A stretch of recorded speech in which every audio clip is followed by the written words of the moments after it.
तुम क्यों दुखी हो रहे हो? तुम केवल मेरा नाम जप करके देखो।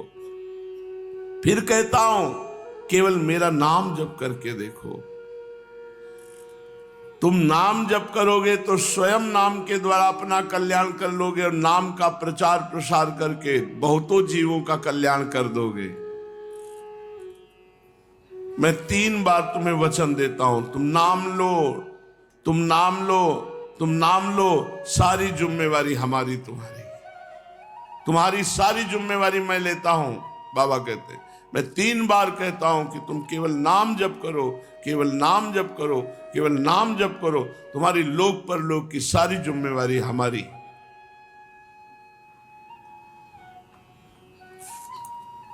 चाहे श्रद्धया हेलया नाम रटन्ति मम जन्तवः,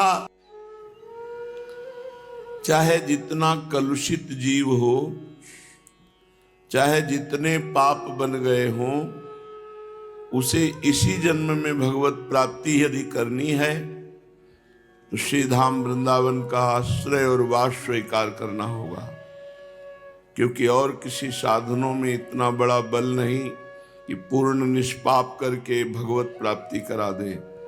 ऐसी हमारी साधनों में रुचि भी नहीं है। जैसे ज्ञान है, संपूर्णतः बोध हो जाना बहुत कठिन बात है। योग है संपूर्णतया प्राण वश में होना, इंद्रिय वश में होना, मन वश में होना, शरीर वश में होना बहुत कठिन बात है। कर्म योग निष्काम भाव से चराचर जगत में सबकी सेवा की भावना होना, और प्रभु से भी कुछ चाह ना करना, जो कुछ है उसी से संपूर्ण जगत की सेवा करना। अपने लिए न कोई वस्तु है, न व्यक्ति है, न स्थान है, न कोई चाह है, तभी वो कर्मयोग सिद्ध होता है। बड़ा कठिन है। तो सब शास्त्रों की तरफ जब देखा गया कि जीव का परम कल्याण किसमें निश्चित है, तो 2 बातें पाई गई। एक तो मुख में नाम हो और जीवन धाम के आश्रित और धामवासी हो जाए, चाहे जितना बड़ा पापी हो निश्चित उसे भगवत प्राप्ति हो जाएगी। श्रीपाद प्रबोधानंद जी कहते हैं कि मेता भाद्रिग भाग्यम मम कलुष मूर्ते रपि भवे निवासो देहांतावधि यदि श्री वृंदावन भुवि तयो श्री दंपतयो नव नव विलासैर्विहरतो पदज्योति पूरे रपितु मम संगोनुभविता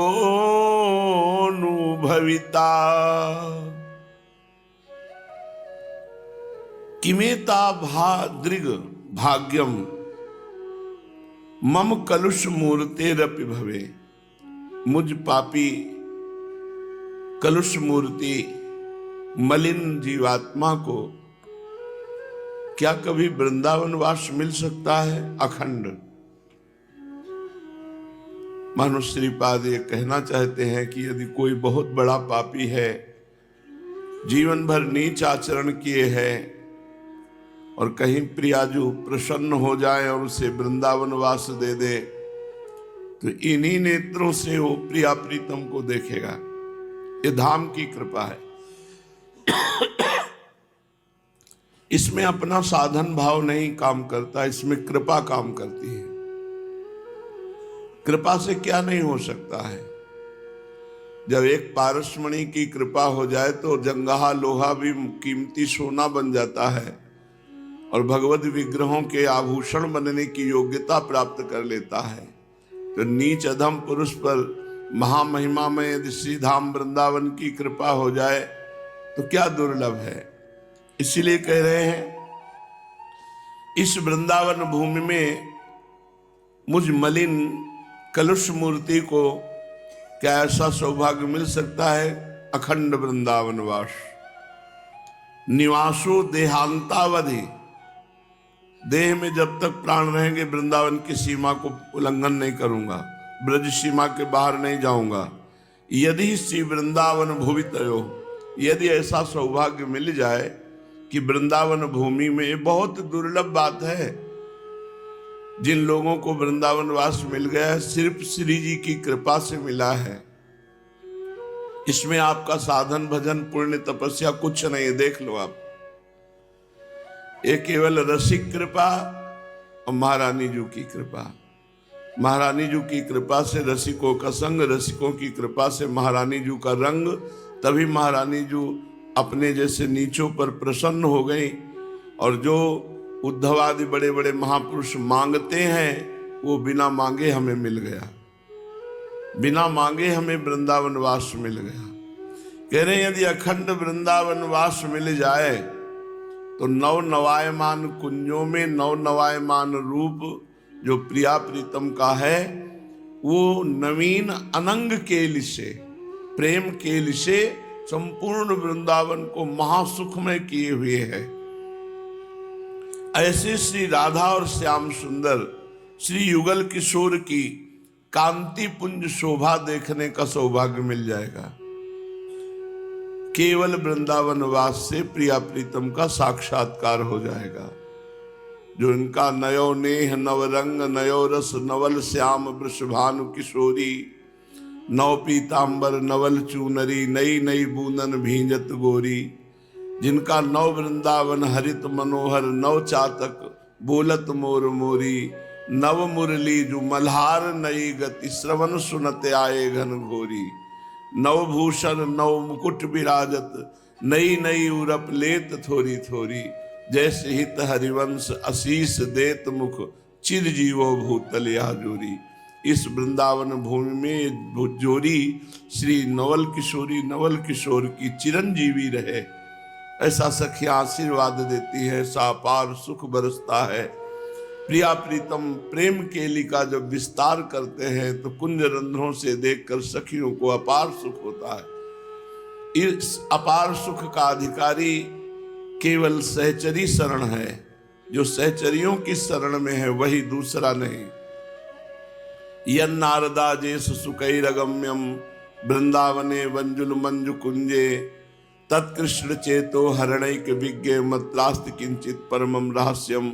बड़े बड़े महापुरुष जिनके चरण रखने की चौकी की वंदना करते हैं, ऐसे भगवान श्री कृष्ण के चित्त का अपहरण करने वाली जो प्रियाजू हैं, इनकी सेवा प्राप्त होना ये नारदादि सुकादि शनकादि शिवादि ब्रह्मादि इनके लिए भी दुर्लभ है। अपने लोगों को अधम जान करके श्री लाडली जी की सखियों ने कृपा कर दिया तो हमें वृंदावन वास मिल गया, हमें प्रियाजू की शरणागति मिल गई, हमें प्रिया प्रीतम की उपासना करने का सौभाग्य मिल गया। यदि आपको वृंदावन वास का संयोग बन गया है तो आप चूकना नहीं। चाहे जितना कष्ट मिले, चाहे जितना अपमान मिले, चाहे जैसी परिस्थिति हो, धाम मत छोड़ना। तो धाम की कृपा से प्रिया प्रीतम का साक्षात्कार हो जाएगा। कदानु वृंदावन वीथिका सुहम परिभ्रमण श्यामल गौरम अद्भुतम, किशोर मूर्ति द्वयमेक जीवनम पुरा स्फुरद वीक्ष पतानि मूर्छिता। कब ऐसा मेरे साथ घटना घटेगी कि जब हम वृंदावन में प्रिया प्रीतम का चिंतन करते हुए विहरण कर रहे वृंदावन की गलियों में, अचानक नूपुर ध्वनि कान में पड़ी, पीछे मुड़ के देखा तो युगल सरकार का दर्शन। किशोर मूर्ति द्वयमेक जीवनम, जो मेरे जीवन है किशोरी किशोरजू, इनका पूरा स्फुरद वीक्ष पतानि मूर्छिता। जे भी उनको देखा तो इतना अपार आनंद आया कि मूर्छित होकर भूमि पर गिर पड़ा। ये वृंदावन कृपा करके घटना घटाता है।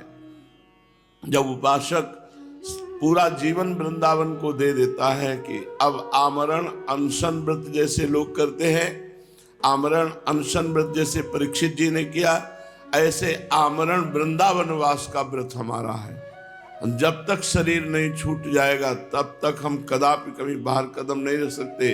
और शरीर छूट गया तो अब जैसा भावे वैसा करो। शरीर छूटने तक हमारी नियमावली चलेगी कि हम ब्रज सीमा के बाहर नहीं जाएंगे, ब्रज के अंतर्गत ही रहेंगे। तो इसका फल होगा प्रिया प्रीतम की प्राप्ति। श्रीपाद प्रबोधानंद जी महाराज कह रहे हैं, भूतम स्थावर जंगमात्मक महो यत्र प्रविष्टम किमप्यानंदैक घनाकृतिस्व महा सा नित्योत्सवं भासते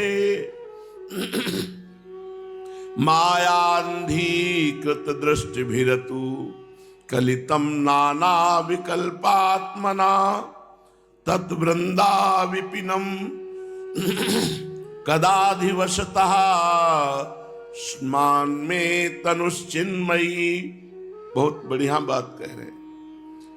ये धाम का प्रभाव है भगवत प्राप्ति, तुम्हारी साधना से कोई लेना देना नहीं। यहां यदि भूतम स्थावर जंगमात्मक महो यत्र प्रविष्टम किमप्यानंदैक घनाकृतिस्व, जिस धाम में जैसे बाहर से कोई तुलसी लाया, बाहर से कोई पौधा लाया और वृंदावन में लगा दिया, और वो नित्य सहचरी स्वरूप को प्राप्त हो जाएगा। बाहर से कोई पशु पक्षी लाया, यहाँ छोड़ दिया, या कोई पक्षी उड़ करके आ गया, या कोई पशु ब्रज सीमा के अंतर्गत प्रवेश कर गया और यही वास कर गया, तो उससे सहचरी भाव की प्राप्ति हो जाएगी। अब बोलो, उस पशु ने क्या साधना की, उस वृक्ष ने क्या साधना की? केवल वृंदावन वास मिल गया, इसके प्रभाव से प्रियाजू की नित्य लीला परिकर का वो पात्र बन गया।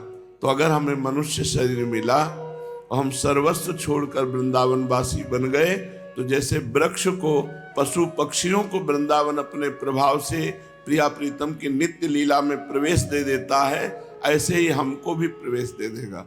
हमको विचलित नहीं होना चाहिए कि मेरा मन नहीं लगता, मेरे मन में काम है, अरे ये परेशानी। शांत हो जाओ, सब वृंदावन कर देगा। जैसे हम किसी अस्पताल में भर्ती हो जाते हैं तो धैर्य पूर्वक भर्ती हो जाते हैं, थोड़ी पीड़ा होती रहती, पर विश्वास है कि डॉक्टर आएगा, औषधि देगा, ऑपरेशन करेगा, ठीक हो जाएंगे। ऐसे ही पीड़ा देने वाले काम, क्रोध आदि, ये भवरोग हैं। हम वृंदावन रूपी महाअस्पताल में भर्ती हो गए हैं। प्रेमी रसिक रूपी सर्जन आएंगे, राधा नाम रूपी औषधि देंगे और कृपा करके अहंकार का ऑपरेशन कर देंगे, दैन्य बन जाएंगे, प्रियालाल की लीला में प्रवेश पा जाएंगे। ये सब वृंदावन कर देगा। आप केवल धैर्य पूर्वक वृंदावन वास कीजिए।